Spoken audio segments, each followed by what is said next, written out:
કૃષ્ણ, જય માતાજી। તો આજે હું સરગવાની રેસીપી લઈને આવી છું। તે આપણે તેનું શાક બનાવવાનું છે। તેના માટે મેં 300 ગ્રામ સરગવો લઈ લીધો છે। તો ચાલો તેને બનાવવાનું શરૂ કરીએ।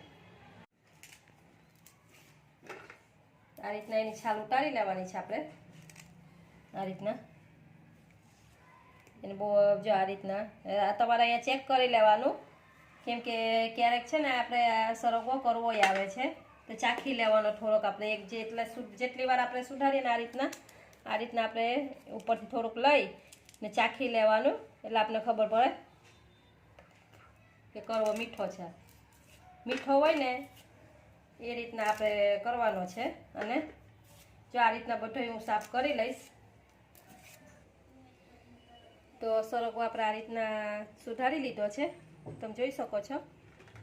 રીતના તમારે જેવડા તમારે ટુકડા કરવા હોય એ રીતના કરી લેવાના। તો પહેલાં આપણે એને બાફી લેશું। તેના માટે આપણે કુકર લઈ લીધું છે। આ રીતના કુકરમાં લઈ લેવાના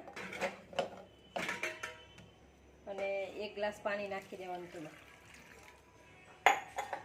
અને મીઠું લઈ લેવાનું છે સ્વાદ પ્રમાણે। એમાં થોડુંક મીઠું લઈ લીધું છે। હવે તેને બાફવા મૂકી દઈશું।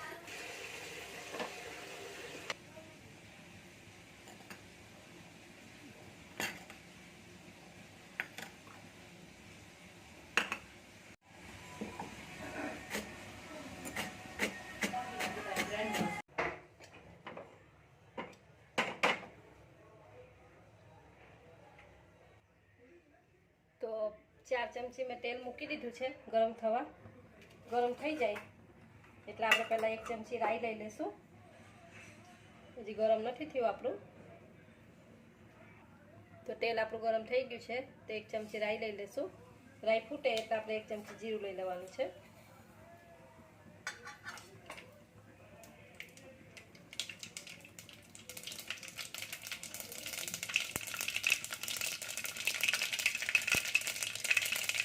રાઈ આપણી ફૂટી ગઈ છે તો 1 ચમચી જીરું લઈ લઈશું।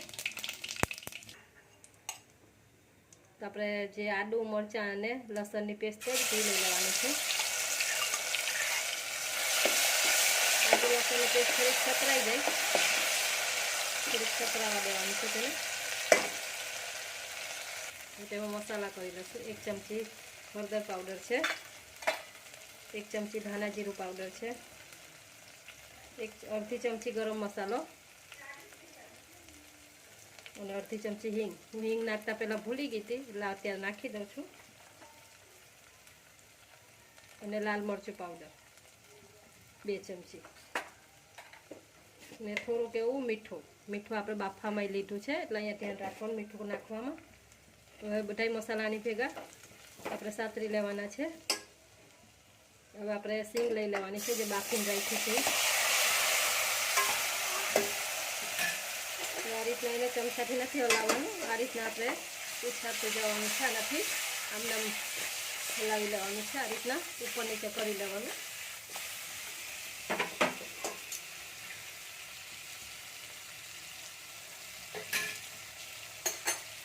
હવે ઉપરથી થોડા ગાંઠિયાનો ભૂકો આપણે આ રીતના કરી લીધો છે એ લઈ લેશું। જો તમારી પાસે ગાંઠિયા ના હોય તો તમે ચણાનો લોટ લઈ શકો છો। ચણાનો લોટને થોડોક શેકી લેવાનો, અડધી ચમચી તેલ ઉમેરીને તે લઈ શકો છો તમે। મેં ગાંઠિયા લીધા છે, તમે ગાંઠિયા લઈ શકો। ગાંઠિયાનો સ્વાદ બહુ સરસ આવે છે।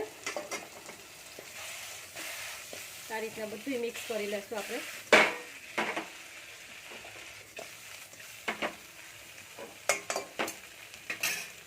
સેજ એવું આપણે પાણી લઈ લઈશું તેમાં। આપણે એને બહુ ચોરાવવાનું નથી, કેમ કે આપણે બાફેલી છે આ સિંગ। આપણે જે સિંગમાંથી પાણી વહ્યું હતું એ જ લેવાનું છે। 2 થી 3 ચમચી લઈ લઈશું, બહુ વધારે નથી લેવાનું। તેને મિક્સ કરી લઈશું આપણે આ રીતના, જેથી કરીને આપણા મસાલા બહુ બળે નહીં। આ રીતના